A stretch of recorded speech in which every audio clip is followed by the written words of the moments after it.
Thank you so much for joining us today. I am so excited to be on stage with three enterprises that epitomize the world of modern partnerships. I'd like to start with introductions, so if you can introduce yourself and your brand. Stephen, we'll start with you. All right. Good morning, everyone. My name's Steve Chu. I'm from Samsung, representing the Content and Services Division, and I work in strategic alliances. Samsung, as you may know, does a little bit in consumer electronics, from TV and mobile and digital appliances. And worldwide, we actually put out 500 million devices across all these different categories. And so obviously a really big footprint that we have. And in the US, we have about 70 million devices that go out into the US market every single year. We're in 70% of US households with at least one device. With 2 devices or more, we've got about 43%, and we're in about a third of all US households with 3 or more devices. So, you know, that's what we do. In services, it's a natural extension from hardware. And basically, our angle is we find that this canvas of hardware is really interesting. It's a really interesting platform to engage with consumers in a meaningful way. So we have things, for instance, a internet browser. We've got a payments platform, Samsung Pay. We have artificial intelligence, a suite of applications that are under it, from Bixby Vision, which is our AR and image recognition platform, to our Bixby Voice, our AI assistant. So a lot of different services that we have to engage with consumers, and that's what the services team does.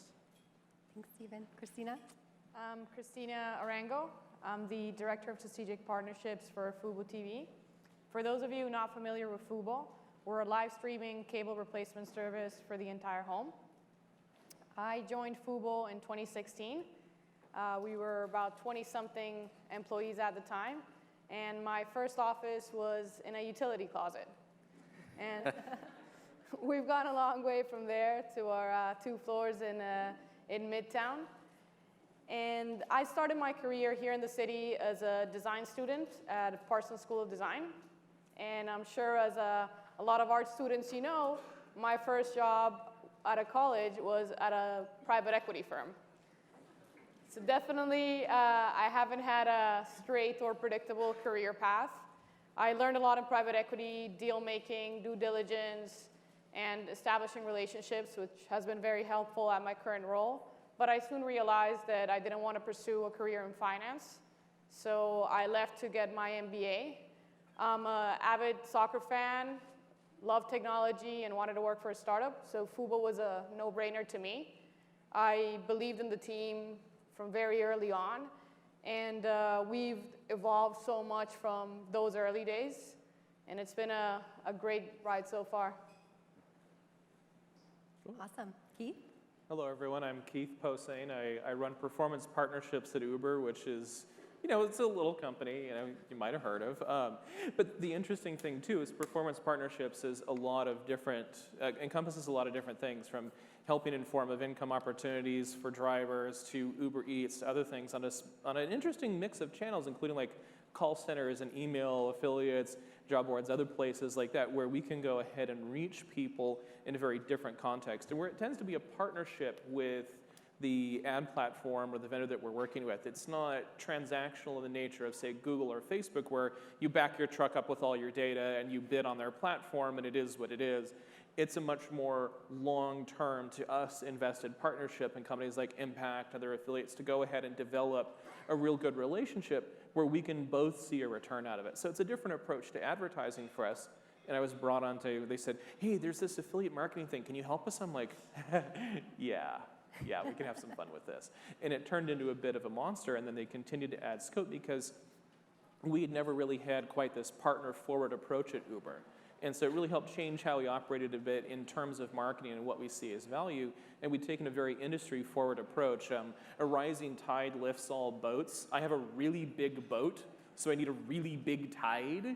And the end result of that is we've been able to form these tight partnerships with the companies to really see the industry drive forward. And also that comes back around and helps Uber with our own business goals. So let's talk about that, the evolution of your partnership strategy and how it's expanded beyond affiliate. Because I know you were hired to start an affiliate program. Yep. You were looking forward.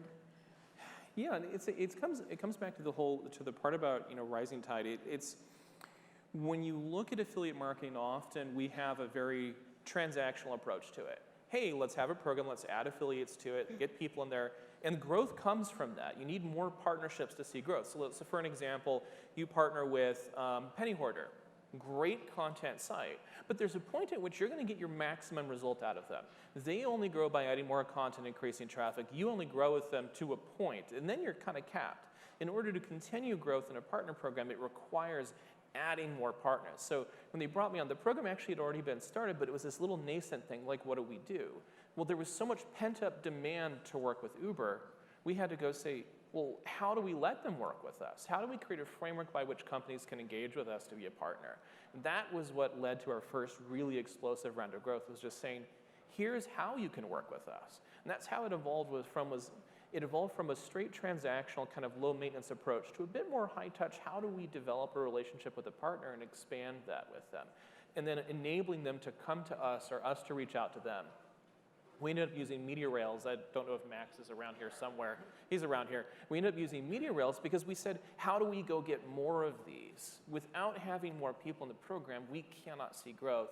And inbound at one point was no longer sufficient. We had to go outbound to acquire more. So it's, again, looking for these tools for growth and understanding that each one of them has only so much they can give you. And once you've gotten to that, you continue to try and expand your relationship, but you need to add more to that mix. And what about you, Christina, at FUBO, the evolution of the partnership? So we kind of had to change everything that we were doing, because when I joined FUBO's affiliate team, we were a soccer streaming service. Our product was under $10, and literally overnight, we added a ton of content, and our price got closer to $50. So everything that we knew in affiliate and partners was not going to work, and we needed to rethink the entire program. And as Keith was mentioning, affiliates are very transactional. They're low maintenance, self-serve, they know what they're doing, but also their potential is capped. And when we started rethinking the program, I think we wanted to build more sustainable relationships that we could actually maximize their potential and kind of educate them on how our product was best sold and have a more fluid relationship with them. Whereas affiliates were just people you didn't know that promoted your site, they were generating leads, and that was it. So in rethinking this program was when we onboarded Impact. We had a very detailed request for tracking and for partner payouts, and we wanted to build this very aggressive program that kind of matched the company's expectations on growth with the new content. And we spend a lot of time educating partners and analyzing their business to maximize their potential and make sure that everybody was happy and meeting their objectives. And even if this meant spending resources on things that we wouldn't see results in short term, that was the bet that we made. And it came with its challenges because both sides were eager to see results right away, but we knew that building something right was more important than having that short-term remuneration that traditional affiliates are seeking for. So, I mean, we're still doing it. It's not I don't think it's ever a static thing. We don't like to get too comfortable, and we're always trying to see how can we evolve, how can we help our partners be better, deliver more, because at the end of the day, the beauty of performance marketing is your goals are mutually aligned. So their win is my win and vice versa. So we're all working better and working together to see how we can get maximum output out of our strengths. And Stephen, for context, Keith and Christina are the brand in this conversation. Right. But Samsung is a brand too. But in this conversation, you are also the publisher. Absolutely. So the way we approach in services, we're taking the role as a publisher. And I think the thing to remember is we didn't start off in the affiliate space like many of the brands that are here. Actually, if you want to go way back, we started off selling dried fish and sugar.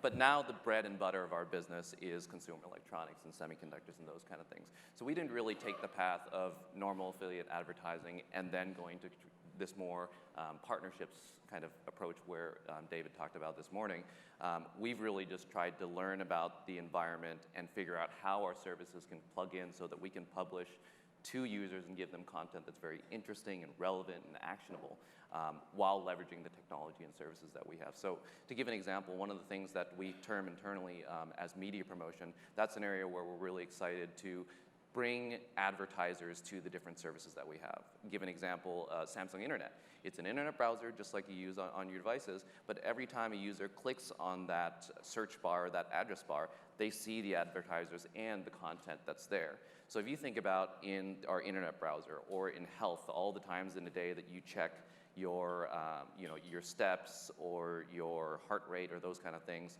or how many times you open up your mobile wallet to pay. With the tens of millions of devices that we have in the US and everyone clicking on those different kind of services that we have every single day, it's a lot of clicks, it's a lot of eyeballs, and a lot of opportunities for brands to interact. So one thing that we're really excited about is to be able to access those different consumer groups within each one of those services. So for instance, within health, we might surface up things like, for health conscious, food options, or for meditation for mental health, or even for kind of fitness training. Whereas in payments, maybe in Samsung Pay, a lot of people are interested in commerce. So we kind of bring up things that are, like cashback or different kind of advertisers that are related to commerce transactions. And we see this platform as a really interesting way for brands to come in and access based on those different consumer groups. Can you talk a little bit about breadth of partnerships within those different groups? So we talk about app-to-app and B2B, premium publishers, big for you at FUBU. But at Samsung, what are some of those different categories within your categories? Yeah, I mean, the interesting thing is I guess the very first level of relationships that we already had are obviously on the device partnership side, where we have a lot of channels from the retailers to the carriers and operators, where we already have a great relationship, multifunctional, top-to-top, very strong relationships. And those are ways that we can leverage those relationships to actually work very closely with those partners, and that makes a lot of sense. But then also there are partners where we don't immediately have a device kind of interaction. And we've been working with more and more of those brands, so whether it be in grocery or in travel or in news, these are all areas that we have now a very strong set of partners that we love working with, and we're of course always looking for more. We're hungry and we want to do a lot more in the space. Great. What about you, Christina, in terms of your categories of partnerships within the channel? I know you've thrown out the 10% number being affiliate.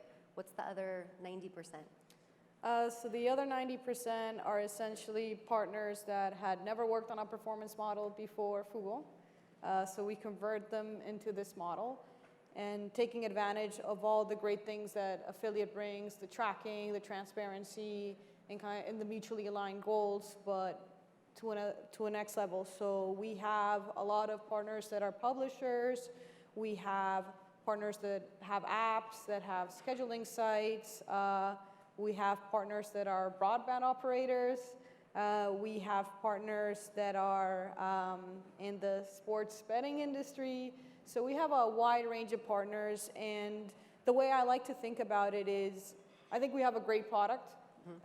We believe in the product that we have, and we try to make our product relevant to whoever the audience is in our partners. And it fits organically, it fits naturally. Like clearly we are paying them a bounty, but it's sort of like the partnership that I feel like, obviously in a very wishful thinking world, that they could mention us for free because it's actually relevant to the readers. And it doesn't fit in like, oh, this is an ad. Like we do everything very contextual, not forcing those partnerships, and it flows naturally. And I think the reader is receptive to this. The brands are receptive because they don't feel that they're creating content that is just simply like an advertorial, but it's actually relevant information to their readers. Sometimes it's relevant at the right time, and FUBU shows up there tracking everything in those articles and we, or whatever our links are. And we know what works, and we also know what works with other partners, and we use all that information to make sure that we're always giving the best to our partners, that we're giving the best landing pages, the best copy, and the best so they can perform. We test on other channels. We test on Google search. We test on other channels that is our money and our risk. And once we know, okay, this is the right combination of things, we give that out to our partners. So we really invest a lot of time and resources to kind of update them and like never get too comfortable and always trying to push it a little further. And that's why that communication with partners is key. And that is something that is essentially different with affiliate. Affiliate is a little bit more distance. You don't know who they are. Whereas with partners, a lot of the times the ideas come from us, but sometimes they come from them. And I think that as a company overall and across all teams, the answer never starts in no. We're like, okay, pitch it to me. So, like, I'm not convinced, but pitch it. And we try to like find common ground, and more often than not, we end up doing great things together. Even if the idea sounds crazy at the beginning, if it has merits and grounds to it, we'll look into it. Mm-hmm. So it's interesting for us kind of taking a step back to or a slightly higher level.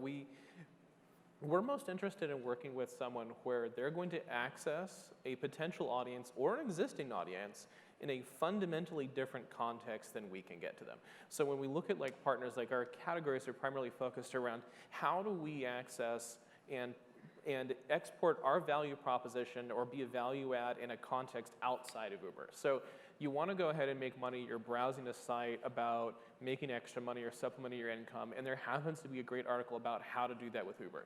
That's a context where I could not necessarily advertise. I can't advertise on supplement your income as Uber. That's not going to work. But we can access that audience through a partner that's already relevant there. It's a concept I'm thinking of called implicit intent, where the intent for what we have to offer exists, but it has not become explicit yet, where the person has chosen our product. So we're trying to get them at a kind of a parallel point in their life, and so our categories are around that.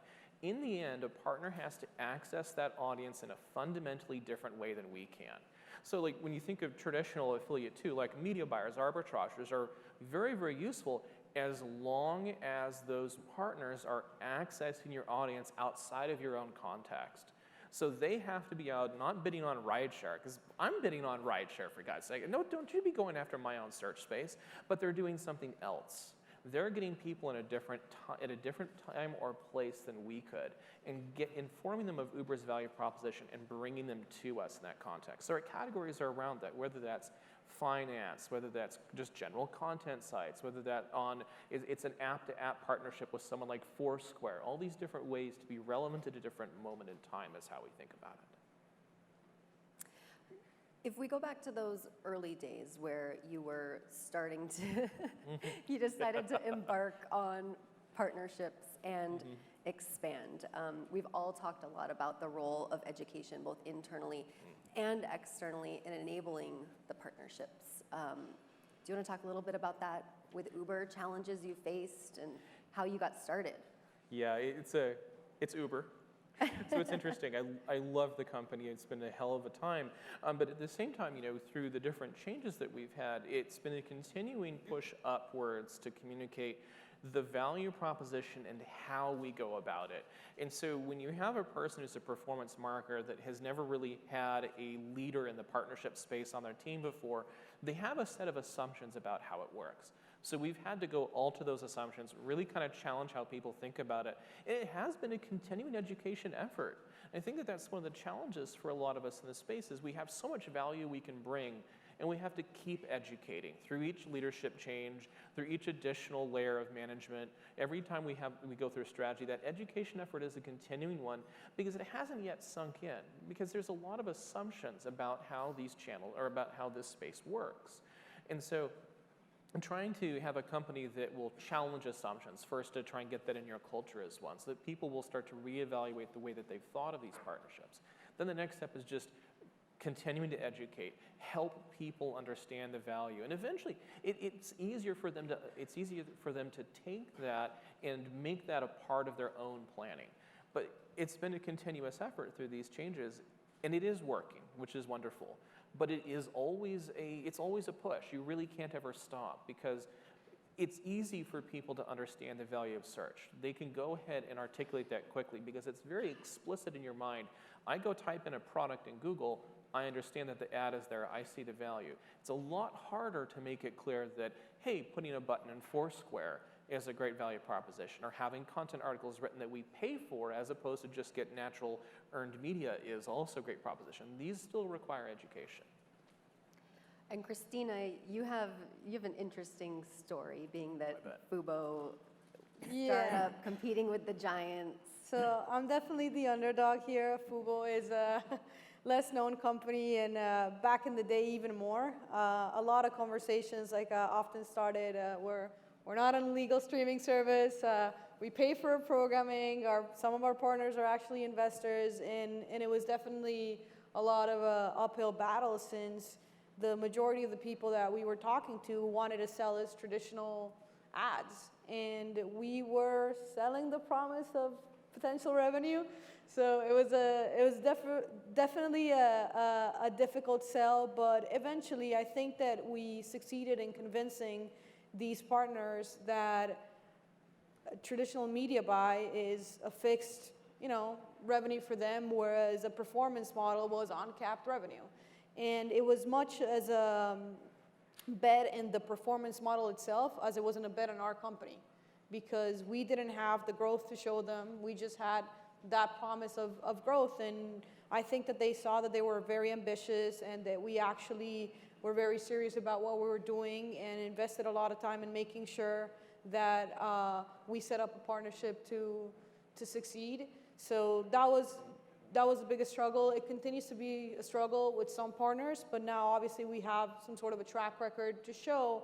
And a lot of the times we've switched from like a traditional CPM model into CPC, or eventually into CPA. Not always you start working in the model that is ideal to you, and sometimes you have to take like risks on their end as well. But eventually, I think that the industry is starting to understand the value in performance, and kind of like really that potential that it's uncapped. Like they asked me like what my budget is. Like I don't know what my budget is. Like whatever we generate, that's what my budget is. Like if I have to take a budget from the other channels, like I can. So, but it's always like, oh, you don't have a budget? I'll send you like an IO for $1 million. I'm like, that's not what it is. I'm not gonna buy your banners. Like, I don't have a budget as long as it's within this performance space. And there's always a disconnect, because the KPIs of our counterparts at the companies we want to partner with, they are measured by their ability to close IOs with cash in hand. And that's not how we do business. So it's very difficult, because they tell you that they understand what you want and come back to you with exactly what you don't want. So it's a patience game, and eventually a lot of them have come around, or we've gotten to some sort of compromise, and others unfortunately haven't worked out. But we never close the door. Like a lot of partners that shut us down at the beginning are now working with us, and for those others that are shut us down and still don't work for us, door is always open. Stephen, we've talked about both internal and external hurdles that you face internally with Samsung moving from hardware into services. Do you want to talk about both sides there? Yeah, absolutely. And I sympathize a little bit with what Christina said about needing to constantly change. And although I wouldn't see us as an underdog company, the company has a kind of ethos or philosophy of constant crisis. So we're always trying to change and kind of improve things very quickly. And the nice thing is, even though we're a really big conglomerate, that mentality of wanting to change quickly and be able to improve on things that we're doing directionally is great. We're able to run very quickly in a direction. When you get down to the nuts and bolts and how that gets done, it's always, we're a very numbers-driven company, so you got to have the numbers in the business case, and you got to prove exactly what you're doing is worthwhile to the greater organization, as well as the little microcosm that you're working in. So we have a kind of approach of test and learn with everything that we do, and just making sure that is there a market case for what we're doing, and try it out. And if we get compelling numbers, great, let's keep moving. And if we don't, then let's dial back, let's try to pivot and try to figure out what went wrong. And so for an example, one of the things that we're rolling out very, very soon and that we've already rolled out with a set of smaller partners is the concept of location-based services, where when a user, whether they're, let's say, within half of a mile of a store or actually going into the store, we have the ability to target them with messaging saying, hey, have you gotten all you need for your July 4th barbecue? Or, hey, we've got 10% off of this category. Or, have you downloaded our app? This is going to be a way to make your experience in the store much more interesting. And from the get-go, everyone was interested in that concept because we see a big market opportunity and the numbers kind of panned out. But then we made sure that we were working with a few select partners to actually test that out. And in rolling that out, we saw whether they were looking at certain metrics like app downloads or the registration of loyalty and rewards cards or even transactions. We were able to see anywhere from a 2 to 7x of an improvement based on their kind of baseline. So that proved out the model to everyone. The leadership looked at it and said, okay, let's keep running with this. So that's something that we're going to be launching with partners a little bit later this year, and we're very excited about. But I guess the summary is we need to have the business case and prove it internally and test and learn so that we can convince everyone that even though directionally we want to run quickly, exactly how we run in that direction should be sussed out. And externally, we talked a little bit about Samsung having these long-standing relationships. Absolutely. And having to, come in with new conversations and re-educate on where you're moving. Absolutely, yeah. And actually, one of our close partners says, to echo that partnerships is very important. That partnerships just overall as a concept and an organizational cross-functional function is a new muscle that they're trying to learn, that all of us are trying to learn. Because when you sit in these individual silos of affiliate marketing or brand marketing or merchandising, it's very difficult to tie all of those things together and say, okay, this new initiative, we don't know who the owner is, but we all have to work together. So a lot of that is just kind of working through the details of, even though when we work on a project, it's not necessarily within the affiliate marketing team. Maybe it involves different merchandising teams for the marketing budget that needs to go there. But it's a lot of introducing the idea, getting the stakeholders on the other side, the immediate closest relationships on board, and then kind of networking out from there. And it's a lot of presenting the same thing over and over again, but winning new kind of support for the initiative on the partnership side. So that's been very important. Of course, having the numbers, but then also having the relationships that become cross-functional. And until all of us build this magical partnerships group in all of our organizations to be able to do everything in kind of one roof, that's just the nature of what we have to do and what drives success. And how do you come up with your list of your target partners? Yeah, a little bit alluded to earlier. Of course, the device relationships is a big part of that. And of course, even if we don't have a device relationship, we're open to and we're working with a lot of different partners. I think it boils down to several things. One is the strategic nature of the relationship. And I don't mean this in a kind of a vague, kind of high-level way, but more when we work on things with partners, especially if they're very new, a lot of these things are unproven, and we really need to, I mentioned, test and learn.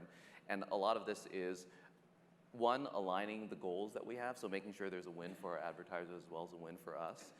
Two, making sure that we're all willing to invest, whether it's access to APIs or taking a leap into the market with something that's new, that we're willing to take that risk together. And if it doesn't work out, then we readjust.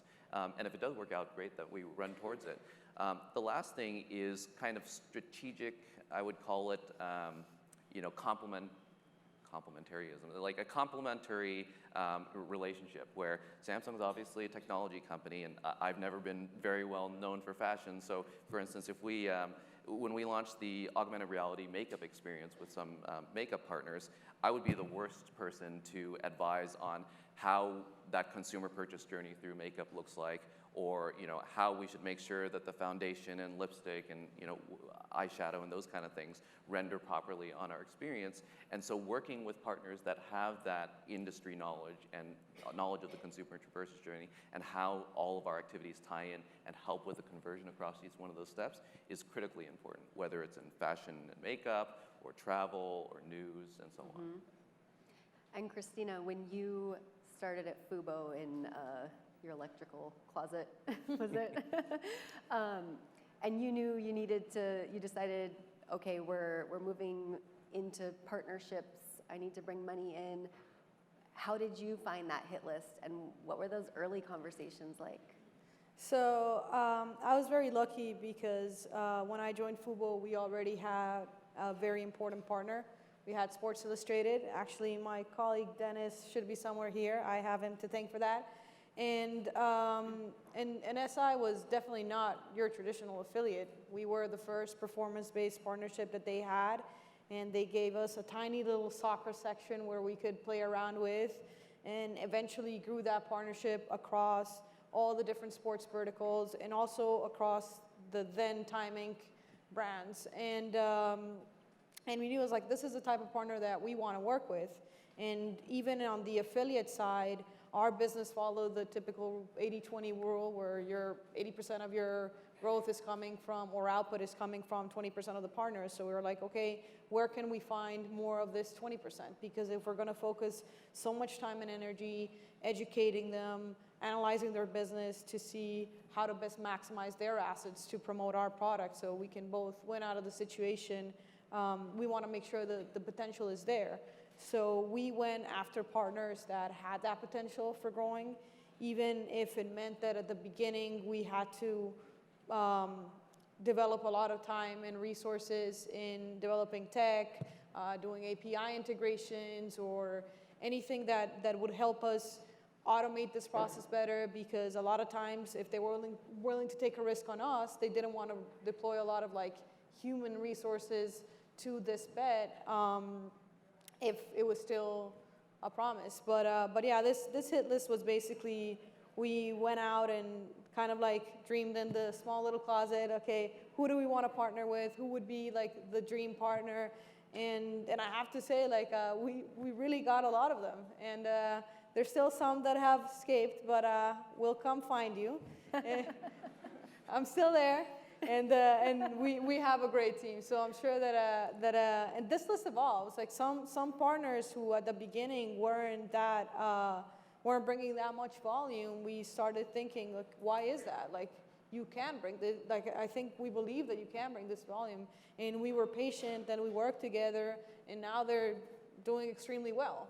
And others had this enormous potential and like perhaps never really kind of like delivered to their expectations. So there's a little bit of everything, but I think it does pay off to take the time to nurture these relationships, try to understand their business, understand their strengths, their concerns, the KPIs that the people you work with are, to see how can I help them to meet them, because if you're successful at your job, I know that this partnership can flourish. So it's a lot about those, like, how do you maintain those relationships while we're both getting what we want out of this partnership? Because if they're not winning, I know that this is not a partnership that is going to continue.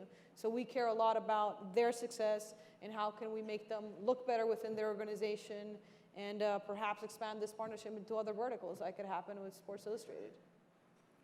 And Keith, at Uber, how do you guys, once you started, how did you come up with that list? And does that strategy differ by product line, being that Uber has so many different lines, including the Eats business? Yeah, and so when I started, it was just driver, and we had so much pent-up demand that it really was just kind of opening the doors and creating a framework that would work and just capitalizing on what existed. So that first big round of growth, all inbound. But it started to change after that. Rider became a little different as we were still trying to figure out how to acquire riders via it, and it's like looking again at app-to-app partnerships. That's still in flux. Eats was a completely different ballgame because we had to figure out what was relevant to Eats. There were a lot of ideas, but Eats is a three-sided marketplace, and which of the restaurants, couriers, or eaters was the priority. Like the priorities have shifted over time. So we became much more oriented around being able to change our focus rapidly based on the business needs at the time, and creating the combination of the ability to handle inbound where people are coming in wanting to partner with us, and being able to test those partnerships, but also outbound to go find new ones using tools like Media Rails and others to go look for new partnerships and create frameworks to engage.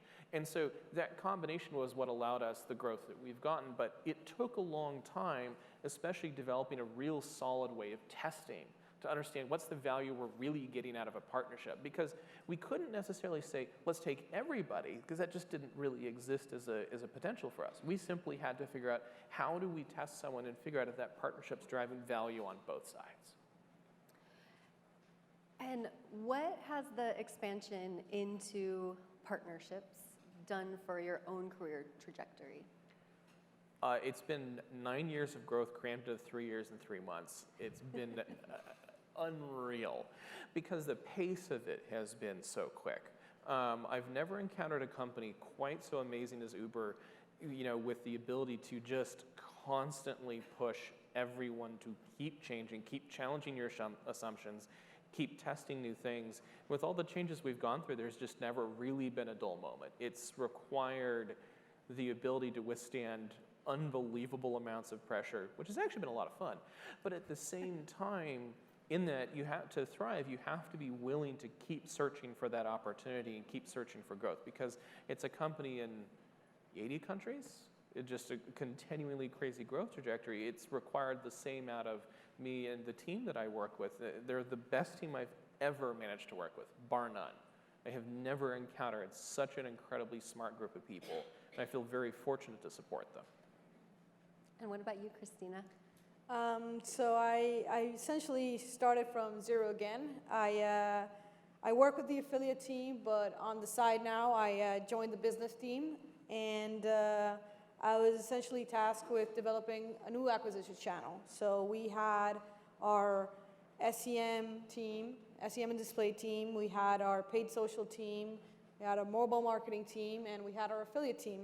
And it was basically, now you go out, find a new channel, but your channel has to have users that retain better, users that spend more, and make sure that you do it under the budget that we give you. So I'm still in the figuring that out. I think I've had some early success with financial partnerships, broadband partnerships, and it's been about, okay, what areas did we overlook before where we thought there wasn't a partnership opportunity, or partners that we thought they would never partner with us, perhaps because they might have a competing service. And one example of that is broadband providers. Most of broadband providers out there also have a video service.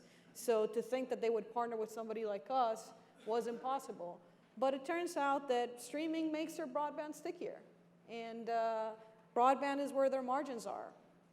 And for them to expand in cable, it requires a lot of capital infrastructure to go into another market. So it's easier to just partner with somebody like us that has a video product that can be sold as an add-on to their broadband. I like to call it like we're the fries to the burger, like we're the small add-on on top.